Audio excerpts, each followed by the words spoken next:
Have you ever wanted to stay in a hotel room that used to be the long-term living quarters of a butcher who would bring his meats home from work and hang them from the chandelier for some reason? No. Until he suddenly died, but then whose body wasn't found for a couple of days because of how badly the room already smelled on account of all the meats? Why?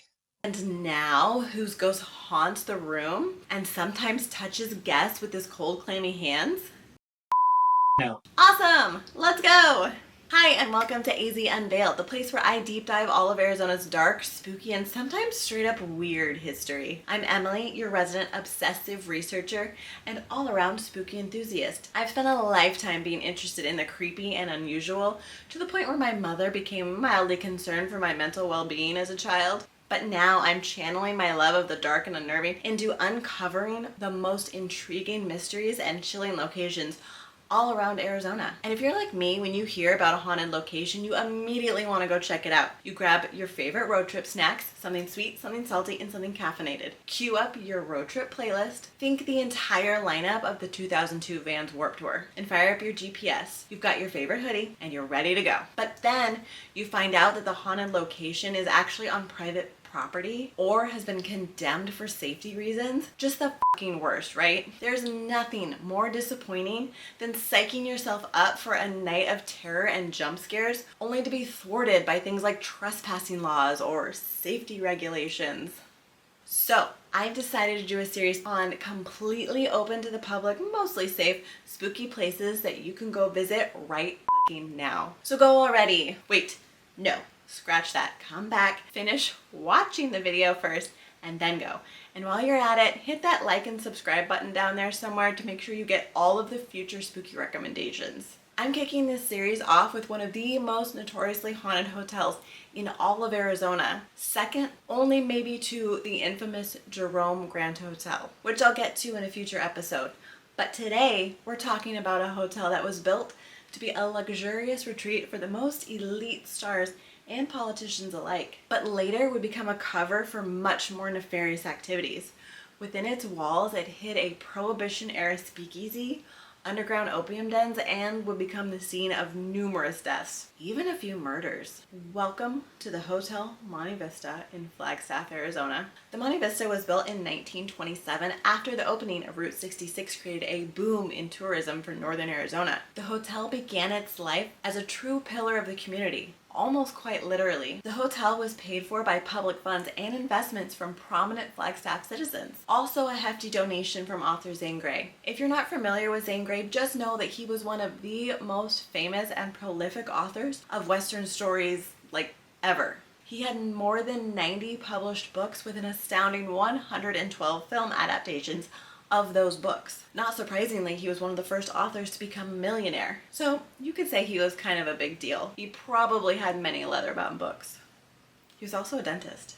Gray spent a lot of time in northern Arizona. He wrote 2 of his novels while staying at the Monte Vista's predecessor, the Weatherford Hotel. He even had a hunting lodge built in the Mogollon Rim area near Payson, where he would go to hunt every fall. Well, that is until 1929, when he got into a dispute with Rim Country over a hunting license and vowed to never return to Arizona. But what are you gonna do? Back to the Monte Vista. The hotel remained the longest publicly held commercial building in Arizona for over 30 years. In fact, it was originally named the Community Hotel since it was funded by the community. That is, until the hotel held a contest to rename it, and a 12-year-old girl won with the name Monte Vista, meaning mountain view. The state-of-the-art hotel was comprised of 4 stories and 72 guest rooms. It boasted having the latest amenities like running water and flushable toilets. Absolute musts, if you ask me. Due to its luxury status, the Monte Vista attracted some of the biggest names in Hollywood. In fact, side note, Flagstaff almost became Hollywood, if not for some inclement weather.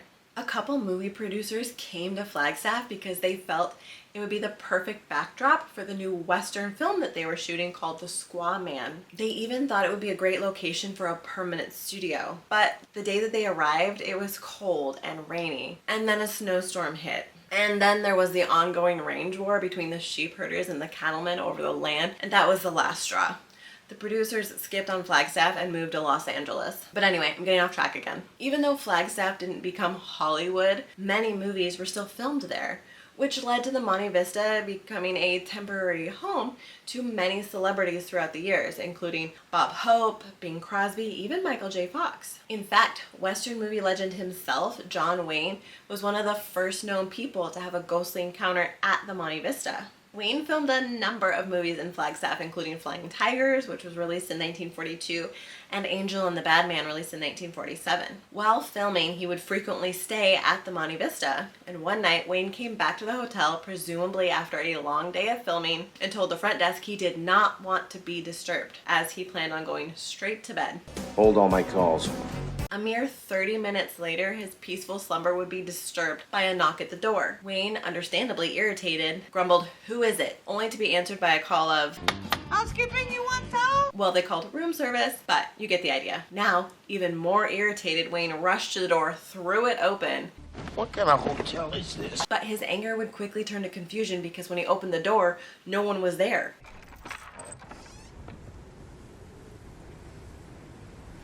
No one was outside the door, no one was down the hall, no one was anywhere. So John Wayne called the front desk, but they were just as confused as he was. None of the hotel staff had been sent to his room. Much to his chagrin, the knocking intrusions would continue throughout Wayne's numerous stays at the Monte Vista.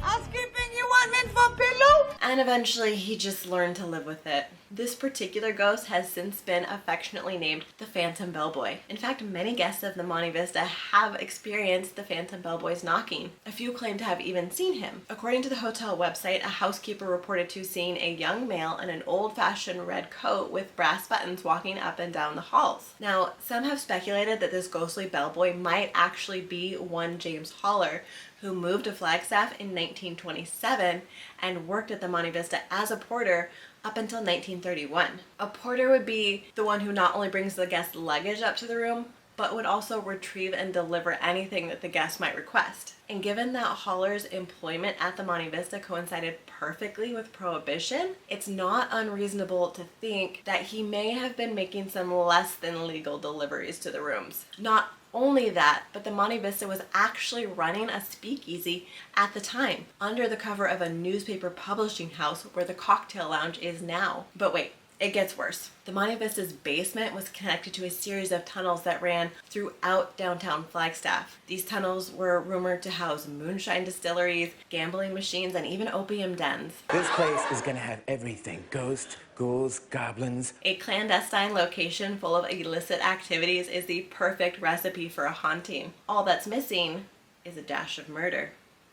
Sorry, James. On May 19th, 1931, poor James Haller was found in the basement of the Monte Vista with a knife protruding from his head. He was taken to Mercy Hospital where he died 4 days later on May 23rd. Unfortunately, we don't know much more about his death because the coroner listed it as probably homicide, so it was never investigated.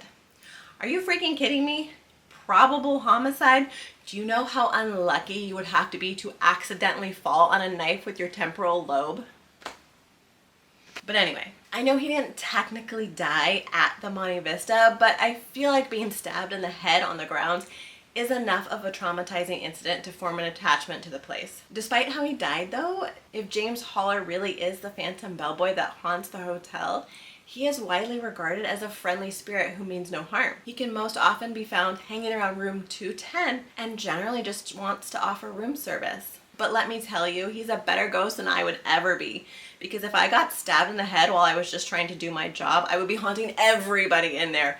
And I mean everybody. And speaking of less than friendly spirits, not all of the ghosts that reside at the Monte Vista are as friendly as the Phantom Bellboy. Let's take a look at room 306. This tale has not one, but two murders. As the story goes, sometime in the 1940s, one or maybe two businessmen picked up two ladies of the night and brought them back to the Hotel Monte Vista in room 306. Things were going fine at first. There was drinking, there was laughter, everybody was having a great time until they weren't. Something happened and the mood changed. There was a loud argument. Suddenly, one woman came tumbling out of the window, falling 3 stories down to the ground. And before anyone knew what happened, the second woman came tumbling down behind her. Some versions of the story say that the woman hit the ground and died a few days later after succumbing to their injuries. Other versions say that they were murdered and then their lifeless bodies were thrown out the window like a rag doll. But again, we'll never know what really happened because infuriatingly, there was no investigation. At least none that I could find. No police report, no newspaper article, no death certificates. Just a story handed down over the years. And the subsequent hauntings that happen in room 306, of course. Guests of this room have reported waking up to the feeling of someone standing at the end of the bed, watching them. Male guests get the worst of it though. Numerous men have said they woke up unable to breathe, feeling as though someone had their hands over their mouth, around their neck, or pressing down on their chest. This might be an indication of how those poor women died in this room. And can you really blame them for being bitter about it? The most famous haunting of the Monte Vista can be found in room 305. It experienced some internet fame as well as being featured on the show Portals to Hell with Jack Osborne. And supposedly it was on the OG mystery show Unsolved Mysteries with Robert Stack, which is one of my all-time favorite shows, but I could not find any evidence of it being on an episode.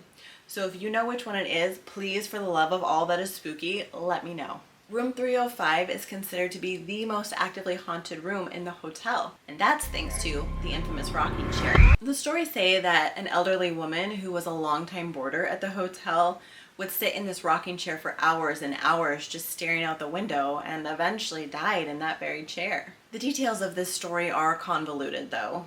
One version says that this happened sometime in the 1970s. Another version says that the woman was staring out the window waiting for her son to return from the war. But personally, I think the most compelling story comes from a group called Stan Jan Paranormal. Stan Jan believes that the old woman was Marion Bain, an immigrant from Denmark who lived in the Monte Vista with her daughter Ruth. Marion's death certificate does confirm that she had been living in the Monte Vista Hotel for a year by the time of her death in 1935, and that she did in fact die at the Monte Vista. It also notes that Marion suffered from a condition called hemiplegia, which causes paralysis on one side of the body. And that would explain all of the time she spent sitting in the rocking chair. But what was she staring at out of the window? Just people watching maybe? Stan Jan thinks that there was more to it than that. You see, her daughter Ruth was engaged to George Babbitt Jr. of Babbitt family fame.